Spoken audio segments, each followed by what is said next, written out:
दोस्तों, संसार में आज भी बहुत से रहस्य ऐसे हैं जिन पर से पर्दा उठना अभी बाकी है। लेकिन कुछ रहस्य बेहद जटिल और बहुत दुर्लभ पूर्ण है, क्योंकि उन रहस्यों की तह तक पहुंचना बेहद जटिल और असंभव कार्य है। समस्त सुविधाओं से और वैज्ञानिक तकनीकों के होते हुए भी शोधकर्ताओं की पहुंच उन अनसुलझे रहस्यों तक आज भी नहीं संभव हो पाई है। लेकिन मानव शुरू से ही जिज्ञासाओं से परिपूर्ण रहा है। हर रहस्य और वर्जित चीज़ों से पर्दा उठाना उसकी प्राथमिकता रही है। आइए आज कुछ अनसुलझे रहस्यों पर एक नज़र डालते हैं।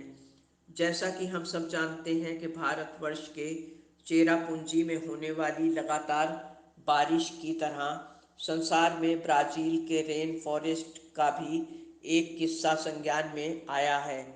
अमेजन रेन फॉरेस्ट, जहां साल भर दिन रात बारिश होती है, वहां एक व्यक्ति गहन जंगलों में करीब 26 वर्षों तक नितांत अकेला रहा था, जिसकी अभी हाल में ही मृत्यु हो चुकी है। वो व्यक्ति कैसे उस जंगल में पहुंचा, कहाँ से आया और उसका नाम क्या था, ये आज भी रहस्यों के गर्भ में ही है।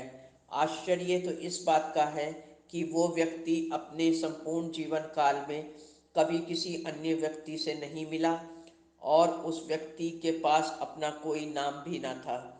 जब बाहरी दुनिया के संज्ञान में उस अनाम रहस्यमयी व्यक्ति की बात सामने आई, तो शोधकर्ता उत्सुकता से उसके विषय में ज़्यादा से ज़्यादा जानने के लिए इच्छुक हो उठे। दुनिया वालों ने उस व्यक्ति को मैन ऑफ द होल का नाम दिया, क्योंकि वो अज्ञात व्यक्ति भूखे होने पर गड्ढा खोदकर जानवरों का शिकार करता था और यही शिकार उसका भोजन हुआ करते थे।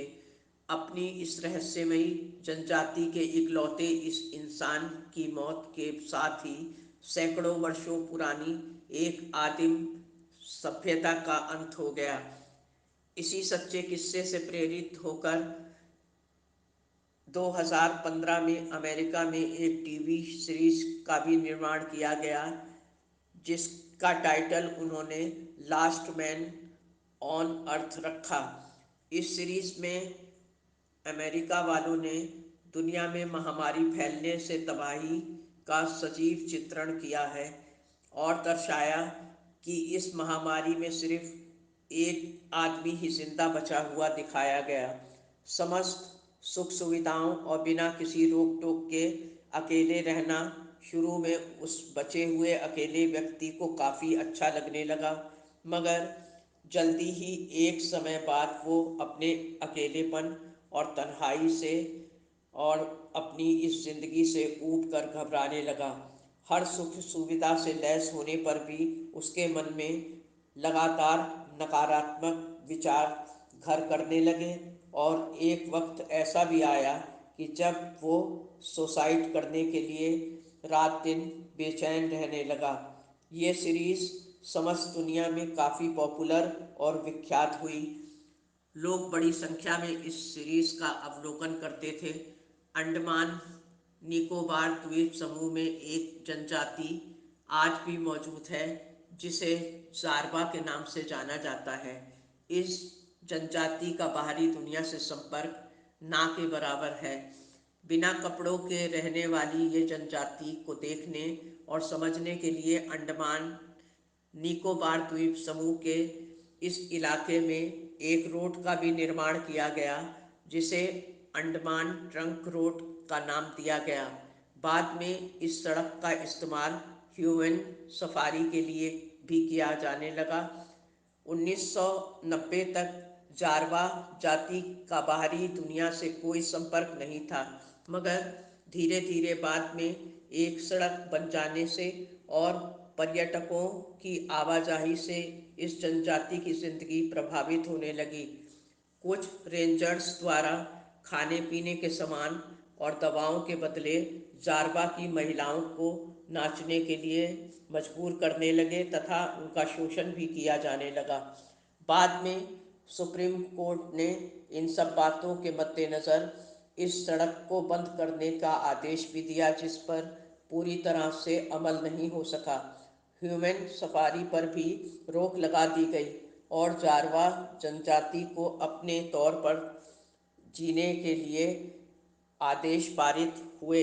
इस सड़क पर आज भी वाहनों का आना जाना लगा रहता है, मगर फोटो लेना और वीडियो बनाने पर पूर्ण रूप से पाबंदी है। भारत की बंगाल की खाड़ी में एक और जनजाति मौजूद है, जिसे सेंटिनल जनजाति के नाम से जाना जाता है। ये जनजाति 60,000 सालों से नॉर्थ सेंटिनल आइलैंड में रह रही है। लगभग 4 साल पहले एक व्यक्ति ने छिपकर अवैध तरीके से इस जनजाति तक पहुंचने की नाकाम कोशिश की, जो इस जनजाति को नागवार गुजरी। उस जनजाति ने इस व्यक्ति को तुरंत मार गिराया। इसी क्रम में उत्सुक होकर दो मछुआरे भी अपनी जान से इस जनजाति के हाथों मारे गए। 1991 में सर्वे ऑफ इंडिया की टीम ने इस द्वीप पर पहुंचकर सर्वे करने की कोशिश की, जो कि बहुत जोखिम भरा काम था, क्योंकि ये जनजाति बाहरी दुनिया के किसी भी इंसान को बर्दाश्त नहीं करती और उसे तुरंत मार डालती थी। फिर एक रिसर्चर महिला मधुमाला ने इस जनजाति से संपर्क साधा।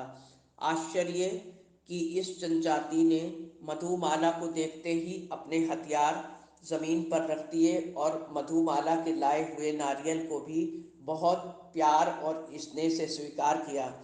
और वो मधुमाला पर इस कदर मेहरबान हुए कि अपने बच्चों को भी मधुमाला से मिलने से ना रोका।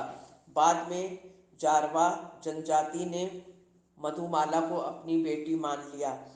मधुमाला को इस जनजाति की महिलाएं बहुत प्यार करने लगीं। मधुमाला ने इस जनजाति के साथ करीब 6 वर्ष व्यतीत किए, जिसे मधुमाला ने अपनी लिखी किताब में विस्तार से समझाया है। इस जनजाति के रहस्य से पर्दा उठाने का सारा श्रेय मधुमाला को ही जाता है। धीरे धीरे और भी रिसर्चर की आवाजाही जारवा जनजातियों के इलाकों में बढ़ गई, जिसके परिणाम स्वरूप वहाँ के लोगों का गंभीर रूप से बीमार पड़ना आम बात हो गई, क्योंकि इन जनजातियों के शरीर में ऐसी बाहरी एंटीबॉडी विकसित नहीं हुई, जिसके कारण मामूली सर्दी जुकाम भी उनके लिए जानलेवा साबित होने लगे।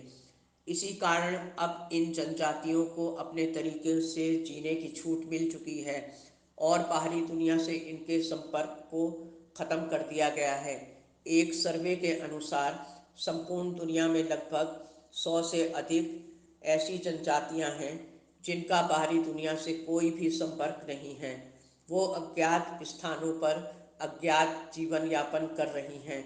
इनमें से ज़्यादातर जनजातियां घने वर्षा वनों में अमेजन में पाई जाती हैं और शेष जनजातियां इंडोनेशिया व भारत के अंडमान निकोबार द्वीप समूह में पाई जाती हैं। बाहरी दुनिया से अनजान आदिम जनजातियों को बचाने के लिए तमाम चुनौतियां शोधकर्ताओं के सामने लगातार आ रही हैं, क्योंकि ये ज़्यादातर प्राकृतिक आपदाओं की शिकार हो रही हैं या बीमारियों के संपर्क में आकर मौत के घाट उतर रही हैं। कहीं कहीं इनकी नस्ल ही मिट चुकी है। ऐसे में सरकारों ने मान लिया है कि इन जनजातियों को सभ्य बनाने की बात छोड़कर उन्हें डिस्टर्ब ना किया जाए और उनके हिसाब से उनको जीने का हक दिया जाए। दोस्तों, उम्मीद है ये रोचक जानकारी आपको पसंद आई होगी। चैनल को सब्सक्राइब और वीडियो को लाइक करना ना भूलें। हमेशा जीवन में आशान्वित रहें और प्रसन्न रहें। धन्यवाद। आपकी अपनी जैस्मीन।